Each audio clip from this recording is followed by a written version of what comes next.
악인이 하나님께 얻을 분깃, 포학자가 전능자에게서 받을 산업은 이것이라.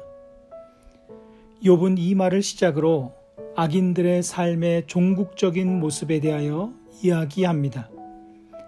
악인의 자녀들, 남은 악인들, 악인들의 재산 등 모두 심판의 대상이 될 것이며 결국 악인들은 공포와 조롱의 대상이 될 것임을 이야기합니다.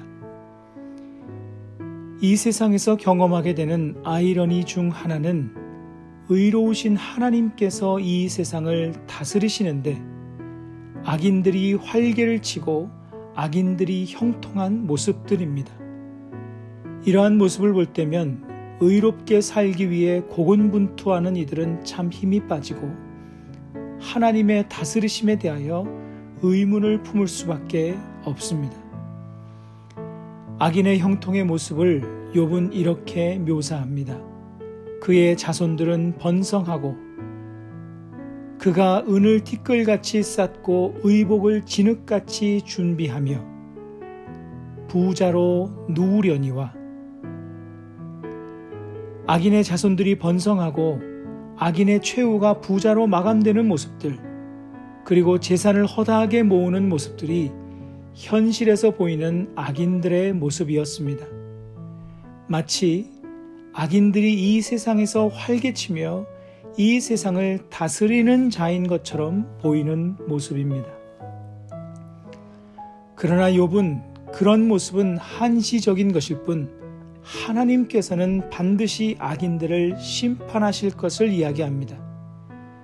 후손은 음식물로 배부르지 못할 것이며 악인이 준비한 것을 의인이 입을 것이요 그의 은은 죄 없는 자가 차지할 것이며 등 결국 악인을 심판하시는 하나님의 다스리심을 선포하고 있습니다.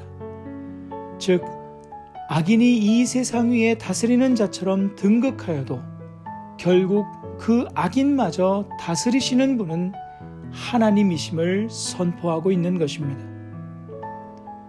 보이는 세계는 보이지 않는 세계에 의해 움직인다는 말이 있습니다.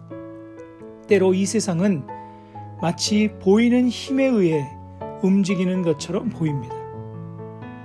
돈이 세상을 움직이고 권력이 세상을 움직이고 그리고 그러한 보이는 힘들이 세상을 다스리는 것처럼 보입니다.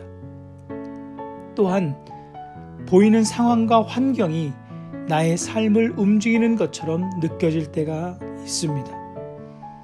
나의 삶이 상황과 환경에 의해 어쩔 수 없이 끌려가는 삶처럼 보일 때가 있습니다.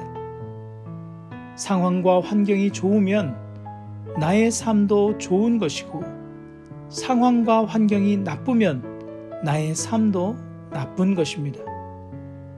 그러나 우리가 주시해야 할 사실은 그 상황과 환경도 하나님께서 다스리시는 것이며 세상에 보이는 힘들도 하나님께서 다스리시는 것이라는 사실입니다.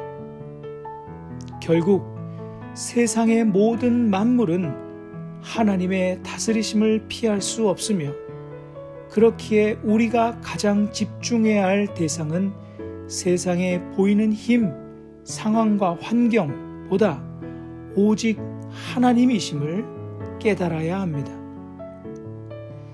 하나님은 한치의 오차도 없으신 분이십니다. 지금껏 우리를 그렇게 인도하여 오셨고 그렇게 인도하실 것입니다. 하나님의 다스리심을 거스를 수 있는 사람이나 상황은 하나도 없습니다. 하나님께 순복하지 않고 거스르는 악인들이 있다고 할지라도 그들도 결국 하나님의 다스리심에 복종할 수밖에 없으며 하나님의 세밀하신 뜻에 의해 움직이게 됩니다. 그러므로 우리가 바라보아야 할 분은 오직 하나님입니다. 이 세상은 그리고 나의 삶은 사람이 다스리는 것이 아니라 하나님께서 다스리시기 때문입니다. 오늘 말씀을 기억하며 각자 기도하는 시간을 가지십니다.